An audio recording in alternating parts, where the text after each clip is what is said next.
것 같은 기분이 듭니다. 오늘은 어린이 주일입니다. 우리 사랑하는 자녀들에게 정말 하나님께서 은혜와 복을 넘치도록 주시기를 바랍니다. 위로는 하나님을 경외하고 옆으로는 사람을 사랑할 줄 알고 아래로는 만물을 다스릴 줄 아는 그러한 축복의 통로들이 되기를 간절히 소망합니다. 우리 앞에 옆에 뒤에 서로 인사하겠습니다. 반갑습니다. 사랑합니다. 축복합니다.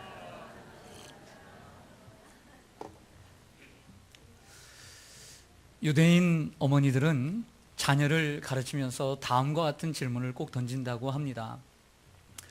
만약에 적들이 쳐들어와서 우리의 집을 불사르고 그리고 우리의 모든 재산들을 빼앗아 갈 때에 너는 무엇부터 가지고 도망을 치겠느냐 라고 묻는답니다. 그러면 대부분의 아이들은 이렇게 대답합니다. 돈과 금이요. 가장 값나가는 것부터 가지고 도망가야지요 라고 대답을 합니다. 그러면 그때 어머니는 그것 말고 그보다 훨씬 더 중요한 것이 있단다. 곰곰이 좀 더 생각해 보렴. 빛도 없고 모양도 없고 냄새는 없지만 가장 소중한 것이란다 라고 이야기합니다. 아이들은 궁금증을 참지 못하고 어머니를 졸라서 답을 듣게 됩니다. 어머니는 자녀에게 이렇게 가르칩니다. 세상을 살아가면서 가장 소중한 것은 지혜란다. 지혜는 우리가 삶을 살아가면서 시련을 만났을 때에 그 시련을 극복할 수 있도록 가르쳐 준단다. 지혜는 가난한 사람을 부자로 만들어주고 보잘것 없는 사람에게 명예를 선물로 준단다.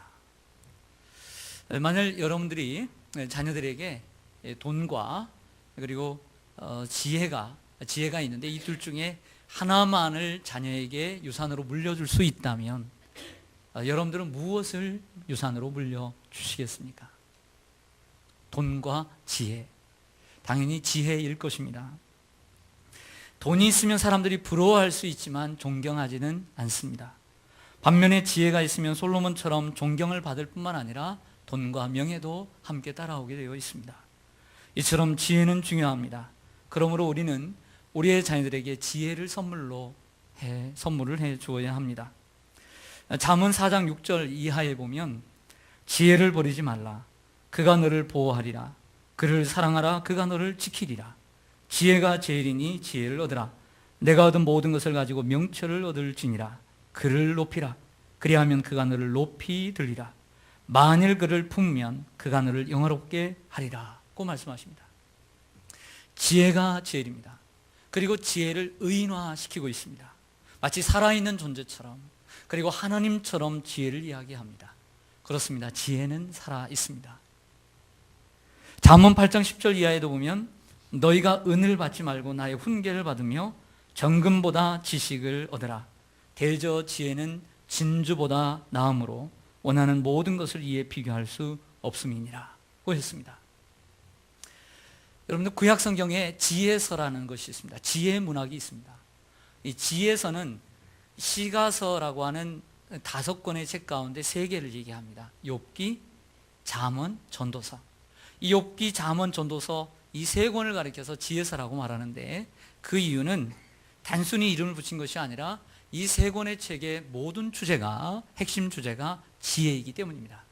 지혜를 강조하기 때문에 지혜서라고 이름을 붙여 주었습니다. 욥기는 하나님 앞에서 욥기는 하나님의 주권과 섭리를 인정하는 지혜를, 그리고 잠언은 하나님 앞에서 신실하게 사는 지혜를, 그리고 전도서는 여호와를 경외하는 지혜를 가르쳐 주고 있습니다. 잠언 1장 7절에는 여호와를 경외하는 것이 지식의 근본이라고 선언하고 시작합니다. 잠언 9장 10절에도 여호와를 경외하는 것이 지혜의 근본이요 거룩하신 자를 아는 것이 명철이라고 하였습니다. 이 두 구절은 잠언 1장에서 31장 전체의 핵심 구절입니다. 잠언 1장 7절과 잠언 9장 10절. 여호와를 경외하는 것이 지식의 근본이고 여호와를 경외하는 것이 지혜의 근본이다. 이 두 구절의 말씀이 잠언의 핵심입니다.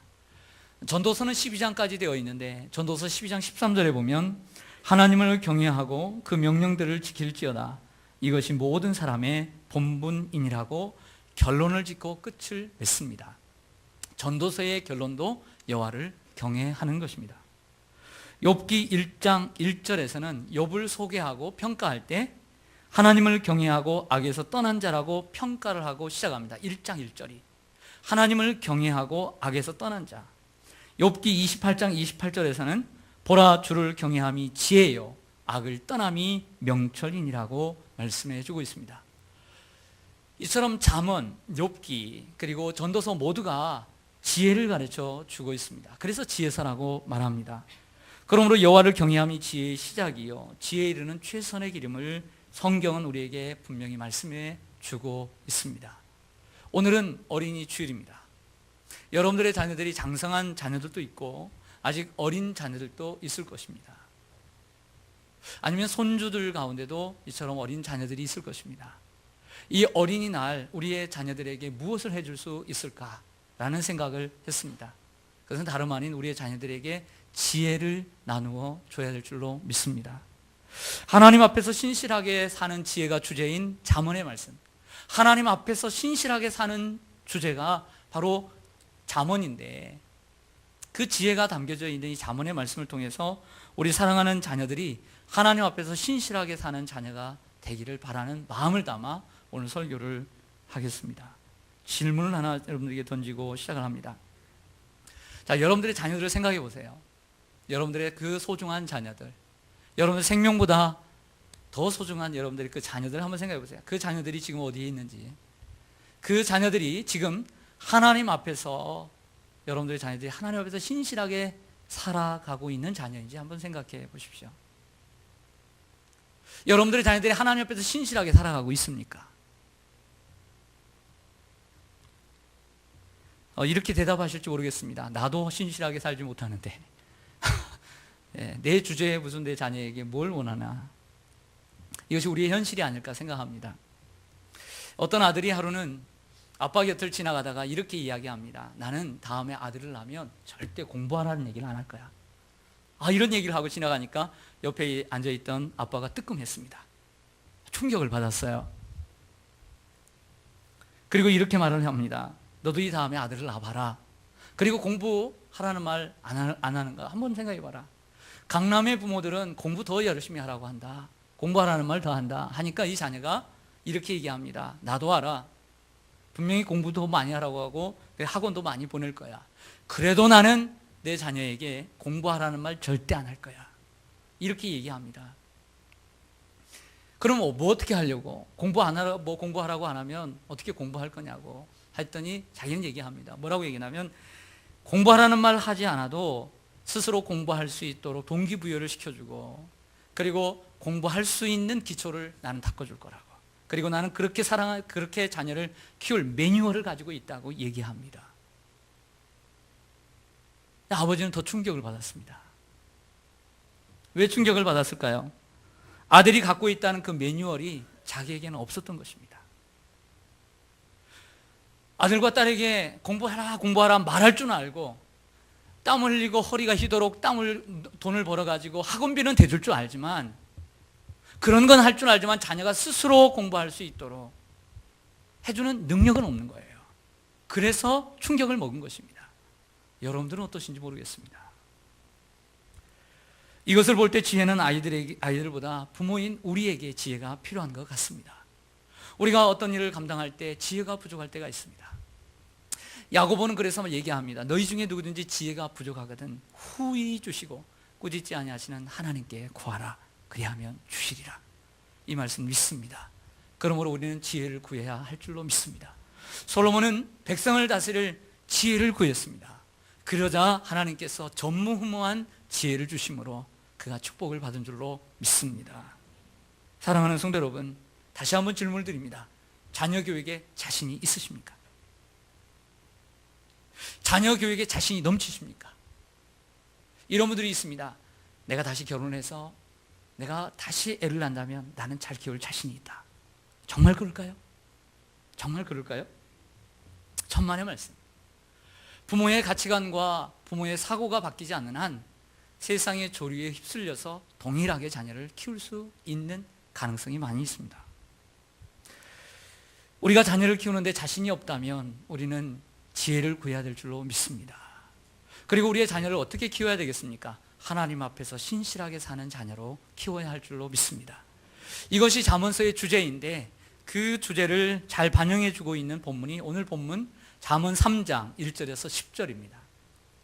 오늘 10절은 구조가 간단하게 되어 있습니다. 두 절씩 묶어서 1, 2절, 3, 4절, 5, 6절, 7, 8절, 90절 두 개, 두 절씩 묶어서 5묶음으로 되어 있습니다. 앞에 홀수의 말씀은 하나님의 명령, 내 아들아 이것을 지키라 라고 하는 명령, 조건이고요. 그리고 짝수의 절은 여기 한 명령을 지켰을 때 그들이 얻는 약속, 축복들입니다. 그리고 이 명령과 약속 그 순간에는 그리하면이라고 하는 다리가 놓여져 있습니다. 하나님 앞에서 신실하게 사는 자녀로 키우기를 원하십니까? 첫째, 하나님 말씀에 귀 기울이는 자녀로 키워야 합니다. 1절과 2절을 보시죠. 내 아들아 나의 법을 잊어버리지 말고 내 마음으로 나의 명령을 지키라. 그리하면 그것이 내가 장수하여 많은 해를 누리게 하며 평강을 더하게 하리라. 아멘. 여기서 나의 법과 나의 명령이라는 두 개의 단어가 등장합니다. 그리고 이 두 개의 단어와 함께 연결되어 있는 두 개의 동사, 잊어버리지 말고 지키라는 것입니다. 나의 법을 기억하고 나의 명령을 마음에 간직하라는 것입니다. 나의 법은 무엇입니까? 나의 법이란 아버지의 가르침, 부모의 가르침, 선생님의 가르침, 그리고 유대인들 속에는 하나님의 말씀인 성경의 가르침을 의미하는 것입니다. 비록 들을 때에는 딱딱하기도 하고 마음에 불편할 수 있습니다. 하지만 그 말하는 사람의 중심을 헤아려 듣고 기억장치에 입력해 두는 것이 필요합니다. 하지만 디모데후서 4장 3절 이하의 말씀처럼 우리가 사는 이 시대는 바른 교훈을 받지 아니하며 귀가 가리워서 자기의 사욕을 따를 스승을 많이 두고 또 그 귀를 진리에서 돌이켜 허탄한 이야기를 따르는 시대가 되었습니다. 듣지 않으려고 합니다. 부모가 아이에게 바른 소리 한마디 하려면 눈치 봐야 합니다. 혹이라도 내가 이 말을 어떻게 해야 될까? 자녀에게 충고 한마디 하더라도 눈치 봐야 합니다. 상황을 살펴야 합니다. 분명히 자녀를 노엽게 해서는 아니 됩니다. 하지만 주의 교훈과 훈계로 양육하라고 말합니다. 자녀를 노엽게 하는 것은 부모의 잘못입니다. 하지만 주의 교훈과 훈계로 양육하는 것은 부모의 의무입니다. 이 두 가지를 잘하는 균형이 필요합니다. 자녀의 마음이 상하지 않고 집을 나가는 가출을 하지 않고 그리고 나에게 등 돌리는 것이 싫어서 주의 교훈과 훈계를 망각하게 된다면 그 자녀를 어떻게 키울 수 있겠습니까? 우리들도 어른들도 사실은 남의 얘기 듣기 싫어합니다. 하물며 우리의 어린 자녀들은 부모의 말 듣기 싫어합니다. 선생님이 하는 잔소리 듣기 싫어합니다. 하지만 어른들의 말을 들을 줄 아는 자녀, 무엇보다 하나님의 말씀을 들을 줄 아는 자녀로 키워야 될 줄로 믿습니다. 경청을 잘하는 자녀, 그것이 바로 하나님 앞에 신실하게 사는 자녀의 모습인 줄로 믿습니다. 여러분의 자녀들이 하나님 말씀을 듣게 하시기를 바랍니다. 훌륭한 분들의 말을 귀담아 들을 수 있는 자녀로 키우시기를 바랍니다. 하나님 앞에서 신실하게 사는 자녀로 키우기를 원하신다면 선한 동기와 의도를 가지고 사는 자녀로 키워야 합니다. 3절과 4절을 보시겠습니다. 인자와 진리가 내게서 떠나지 말게 하고 그것을 내 목에 매며 내 마음판에 새기라. 그리하면 내가 하나님과 사람 앞에서 은총과 귀중히 여김을 받으리라. 아멘. 여기에 중요한 단어는 인자와 진리입니다. 인자와 진리는 1절에 말하고 있는 나의 법과 나의 명령의 핵심입니다. 하나님의 법 그리고 하나님의 명령의 핵심은 무엇을 지키라는 것이 아닙니다. 그 지키라는 그 말씀 속에 내포되어 있는 핵심 내용, 그것은 인자와 진리입니다. 사랑이라는 것이죠. 바름이라는 것입니다. 하나님의 말씀의 핵심은 예수님 말처럼 하나님을 전심으로 사랑하고 그리고 이웃을 내 몸과 같이 사랑하라는 것입니다. 하나님을 사랑하고 이웃을 사랑하니까 그 말씀을 지키다 보니까 인자와 진리로 행하다 보니까 하나님과 사람 앞에 존귀함을 받게 된다는 축복을 주시는 것이죠. 사랑하는 여러분, 솔로몬이 열왕기상 3장에 보면 왕이 되어서 기본산당에 올라가 1000번제를 드립니다. 그래서 하나님께서 나타나시죠. 밤중에 나타나서 내가 너에게 무엇을 줄꼬? 라고 말씀하시자 백성을 다스릴 지혜를 달라고 간구합니다. 하나님께서 무조건 지혜를 달라고 하니까 준 것, 1,000번제를 바쳤으니까 참 귀하다라고 준 것이 아닙니다. 하나님이 보신 것은 솔로몬의 마음입니다. 솔로몬의 마음에 선한 의도가 있었고, 솔로몬의 마음속에 선한 동기가 있었고, 솔로몬의 마음속에 선한 목적이 있다는 것을 하나님이 보셨기 때문에 하나님의 마음에 합한 것입니다. 그래서 하나님께서 그에게 지혜를 주시되 전무후무한 복을 주신 줄로 믿습니다. 할렐루야. 우리의 자녀들이 열심히 공부해야 됩니다. 출세도 하기를 원하죠. 돈 벌기를 원합니다. 그러나 우리의 자녀들이 세상을 살아가는, 하나님 앞에 신실하게 사는 지혜는 혼자 잘 먹고 잘 사는 것이 아니라, 우리 장로님의 기도처럼 그것이 아니라 세월호 사건을 만드는 장본인이 되게 만드는 것이 아니라 선한 동기로 공부하고 선한 의도를 가지고 돈을 벌고 선한 목적을 가지고 직장생활과 사회생활을 하도록 만들어가는 것, 이것이 바로 하나님 앞에 신실하게 사는 지혜로운 자를 만드는 길인 줄로 믿습니다. 우리의 자녀들이 나만을 생각하는 것이 아니라 이웃을 생각할 줄 알고, 내가 살아가는 목적이 나만을 위한 삶이 아니라 하나님의 영광을 위한 삶을 살아가고 하나님께서 내게 맡겨주신 사람들을 사랑하라는 그러한 명령을 따라 살아가는 멋있는 자녀로 키워가기를 소망합니다. 하나님 앞에서 신실하게 사는 자녀로 키우기를 원하십니까? 범사에 하나님을 인정하고 신뢰하는 자녀로 키우십시오. 5절과 6절입니다. 여러분들 한번 읽어주시면 감사하겠습니다. 5절과 6절입니다. 시작.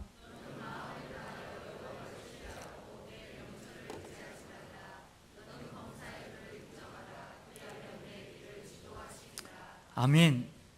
창세기에 나오는 요셉을 한번 생각해 보죠. 요셉의 인생을 뒤를 돌아보면 참으로 비참합니다. 어머니 라헬이 자기를 낳고 얼마 안 있어 동생을 낳았습니다. 베냐민을 낳다가 죽었습니다. 어머니의 따뜻한 사랑, 어머니의 품 안에서 자라야 될 아이가 어머니 없이 살았습니다. 그의 인생은 비극적이었습니다. 아버지의 사랑을 독차지하는 듯 보였지만 10명의 형들이 자기를 미워했습니다. 보호해줘야 될 형들이 자기를 미워할 뿐만 아니라 상인에게 팔아서 노예로 만들었습니다. 애굽에서 노예로 살아가면서, 그리고 고통 속에 살아갈 때마다 형을 생각할 때, 형들을 생각할 때 이해가 가지 않았습니다. 형들을 미워하는 마음이 그의 마음속에 끌어올랐습니다. 이해할 수 없었고 해석될 수 없는 일이었습니다. 좀 문제가 해결되고 인생이 좀 필 줄 알았는데 보디발의 아내의 모함으로 감옥에 들어가게 되었습니다. 왜 이렇게 인생이 꼬이는지요. 어떤 엄마 이야기를 들었습니다. 결혼식을 가는데 엄마가 이야기합니다. 청년인데 결혼도 못하고 있어요. 그 아들에 대한 이야기를 합니다. 아들이 계속 일이 꼬이는 거예요. 이것도 안 되고 저것도 안 됩니다. 그래서 무엇까지 하세요? 계명까지 했어요. 이름까지 고쳤어요. 꼬이는 인생이 하도 답답해서 철학관에 가서 이름까지 고치는 게 바로 우리 인간의 존재라는 것이죠. 요셉도 그런 마음을 갖지 않았을까요? 왜 인생이 이렇게 꼬이는가? 그러나 그는 하나님을 원망했다는 이야기가 없습니다. 하나님의 주권과 섭리를 인정하고 그리고 하나님을 신뢰하는 사람이 되었습니다. 이게 바로 하나님 앞에 신실하게 사는 자녀의 모습입니다. 욥은 어떻습니까? 참으로 잘 나가는 인생이었습니다. 중년의 나이가 되어서 10명의 자녀를 놓고 평생 쓸만한 정말 큰 재산을 가졌습니다. 그러나 하루아침에 모든 재산을 잃고 자녀를 잃고 건강을 잃었습니다. 사랑하는 아내가 자기를 저주하고 떠나버렸습니다. 하루아침에 세상에서 가장 불쌍한 인생이 되었습니다. 이해할 수 없는 일이었습니다. 해석될 수 없는 사건이 벌어진 것입니다. 만약 우리가 욥이라면, 여러분들이 욥이라면 여러분들은 그때 여러분 어떻게 사시겠어요? 그 다음날 직장에 나가시겠어요? 그러지 못하죠. 사랑하는 우리의 자녀들은 우리가 살아갈 날보다 더 많은 날들을 남겨놓고 있습니다. 우리에게도 어떤 일이 벌일지 모르지만 우리의 자녀들에게도 어떠한 일이 벌일지 모릅니다. 요셉과 같은 일이 벌일 수 있고 욥과 같은 일이 벌일 수 있고, 똑같은 일은 아니지만 이상한 사건을 만날 수 있고 이상한 사람을 만나서 그 인생이 꼬일 수 있습니다. 그 자녀들에게 돈을 주는 것이 중요한 것이 아닙니다. 그 인생의 어려움이 올 때 하나님을 범사에 인정하고 그리고 하나님을 신뢰하는 자녀가 되어야 합니다. 그렇게 키우는 것이 하나님 앞에 신실하게 사는 자녀로 키우는 것입니다. 할렐루야. 우리가 자녀들에게 줄 것이 많지 않습니다. 그러나 꼭 주고 싶은 것이 있다면 인생을 살아가면서 범사에 하나님을 인정하고, 아무리 힘든 일이 있어도 하나님을 신뢰하고, 좌로나 우로나 치우치지 말고 항상 열심히 살아가는 자녀가 되기를 바라는 마음이 우리의 마음입니다. 나의 가는 길을 오직 그가 아시나니 그가 나를 단련하신 후에는 내가 정금같이 되어 나오리라. 하나님의 주권과 하나님의 섭리를 인정하는 이런 욕과 같은 지혜로운 자녀들이 되기를 소망합니다. 하나님 앞에서 신실하게 사는 자녀로 키우기를 원하십니까? 죄를 멀리하는 자녀로 키우십시오. 7절과 8절입니다. 스스로 지혜롭게 여기지 말지어다. 여호와를 경외하며 무엇을 떠날지어다. 악을 떠날지어다. 이것이 내 몸의 양약이 되어 내 골수를 윤택하게 하리라. 아멘. 저를 보시죠. 죄의 기원은 아담과 하와입니다. 아담과 하와가 죄를 범했습니다. 죄를 범할 때 나타나는 가장 큰 뚜렷한 현상은 관계의 파괴입니다. 하나님과의 관계가 파괴되었습니다. 하나님을 등지고 숨었습니다. 우리의 자녀들의 인생에 죄가 들어오는 순간 하나님을 멀리합니다. 멀리할 수밖에 없습니다. 멀리하는 증상은 어떻게 나느냐? 하나님 없이도 살 수 있는 존재로 여겨집니다. 하나님을 의지하지 않습니다. 하나님을 기도하지 않습니다. 하나님 말씀을 멀리합니다. 주의를 멀리합니다. 신앙생활을 잊어버리려고 합니다. 이별을 고합니다. 왜 어린 자녀들이 주일학교 때는 이렇게 열심히 교회를 다니다가 왜 고등학교 때, 그리고 대학교 때, 왜 성령이 되면 왜 하나님을 떠나는 줄 아세요? 그들 속에 죄가 들어오기 때문입니다. 죄가 들어오니 하나님 없이도 사는 인생으로 스스로 만족하는 것이죠. 힘도 있겠다. 그리고 즐길 것도 많겠다. 얼마나 할 일이 많아요. 그래서 하나님 멀리하는 것입니다. 죄는 이웃과의 관계, 사람과의 관계를 파괴합니다. 말할 것도 없죠. 죄가 들어오면 부부의 관계가 깨어집니다. 자녀의 관계, 부모의 관계가 깨어집니다. 이웃과의 관계, 우리는 많이 경험하며 살아갑니다. 죄는 무서운 것입니다. 그러나 더 무서운 것은 자기 자신과의 관계입니다. 죄가 들어오면 죄책감을 갖습니다. 나 자신을 인정하지 않습니다. 나 자신을 부인하려 합니다. 나 자신이 사랑스럽지 않습니다. 나 자신이 밉습니다. 그 다음에 내 자신의 모습도 밉고 과거도 미운 겁니다. 부모도 미운 것입니다. 자기 인생이 다 미워지는 거예요. 그러므로 나 자신을 이해하지 못합니다. 나 자신의 모습과 화목하지 못합니다. 그래서 남과 화목할 수가 없는 것이죠. 그러다가 우울증에 걸리고 그리고 정신분열증에 걸리는 것입니다. 자연과의 관계도 깨어집니다. 자연을 보호하고 자연을 사랑하고 자연을 통해서 누려야 하는 것들을 누리지 못하게 되고, 물질은 우리의 도구인데 물질을 숭상하게 됩니다. 이 모두가 죄 때문입니다. 여러분, 우리의 자녀들을 방치시켜두면 안 됩니다. 우리의 자녀들을 방치시켜두면 안 됩니다. 우리의 자녀들이 죄에 물들고 있는지 우리는 눈을 들어 봐야 합니다.